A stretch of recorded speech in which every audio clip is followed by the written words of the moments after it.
ঠাকুর, মা, স্বামীজির শ্রীচরণে ভক্তিপূর্ণ প্রণাম জানিয়ে আজকের নিবেদন শ্রী শ্রী সারদা মহিমা, স্বামী প্রভানন্দ, পর্ব 17। শ্রী সারদা দেবী তার অনুপম জীবনখানি জগতের হিতের জন্য সমর্পণ করেছিলেন। বিশ্বজননীর ভূমিকায় তিনি দুই স্নেহবাহু বাড়িয়ে সৎ অসৎ, বিদ্বান মূর্খ, ধনী দরিদ্র সবাইকে আপন সন্তান জ্ঞানে গ্রহণ করেছিলেন। তার নিত্য প্রার্থনা ছিল সব ভালো থাকুক, জগতের মঙ্গল হোক। কোঠারে তাকে একদিন বলতে শোনা গিয়েছিল, একবার মনে হয় এই শরীরটুকু না হয়ে একটা খুব বড় শরীর হতো, তাহলে কত জীবেরই না কল্যাণ হতো। এ ধরনের সর্বজন মঙ্গল প্রতিমা শ্রীমা ছিলেন খুবই আকর্ষণীয়, কিন্তু তার চরিত্র ছিল দুরবগাহী।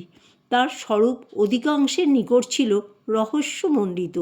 2 দশকের অধিককালের সেবক স্বামী শারদানন্দ স্বীকার করেছেন, মার মহিমা, মার শক্তি কত আমাদের কি সাধ্য বুঝি। নরদেহে অবতীর্ণ ঈশ্বর বা ঈশ্বরী সত্যই অচিন গাছের মতো। তবে তুলনামূলকভাবে শ্রীরামকৃষ্ণ থেকে শ্রী সারদাকে চেনা বেশি শক্ত ছিল, কারণ হিসাবে বলা হয় মায়ের প্রাত্যহিক জীবনে ছিল ঐশ্বর্যের অপ্রকাশ। এ বিষয়ে আমরা কিছু বিস্তারিতভাবে আলোচনা করব পরে।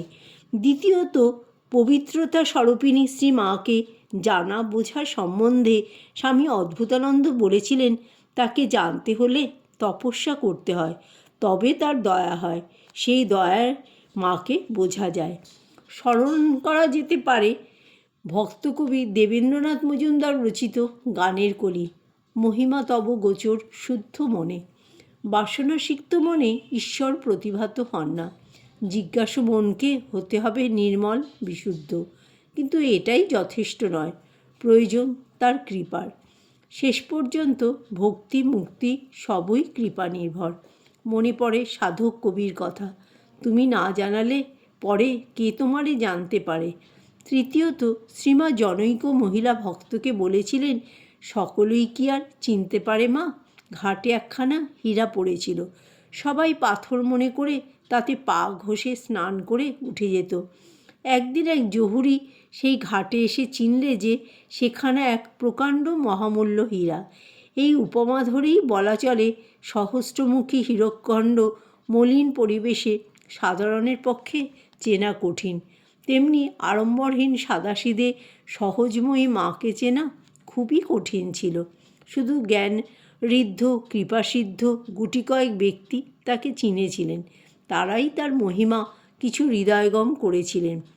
শ্রীরামকৃষ্ণ শিষ্য শিবানন্দজি বলতেন, একমাত্র শ্রীরামকৃষ্ণই চিনেছিলেন মাকে।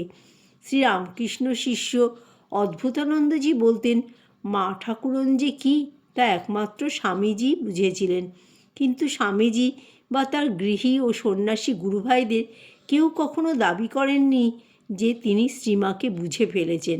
বরঞ্চ শ্রীমায়ের 4 জন সন্ন্যাসী সেবক, অন্যান্য শ্রীরামকৃষ্ণের ত্যাগী সন্ন্যাসীগণ এবং শ্রীমায়ের সখী ও সেবিকা যোগিনমা ও গোলাপ মা প্রত্যেকেই এ বিষয়ে অক্ষমতা প্রকাশ করেছেন।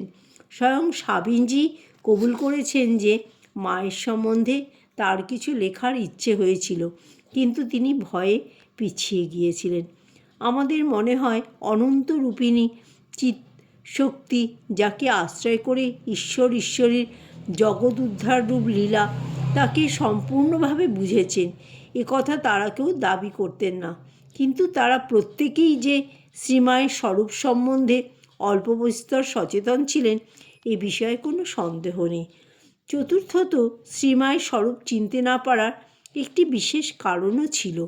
তার সর্বপ্লাবী বিশুদ্ধ মাতৃস্নেহ নিকট দূরের সবাইকে যেন মুগ্ধ করে রেখেছিল। শিশু স্নেহ পীযূষ পেয়েই তৃপ্ত, মায়ের ক্রোড়ে আশ্রয় পেলেই নিশ্চিন্ত।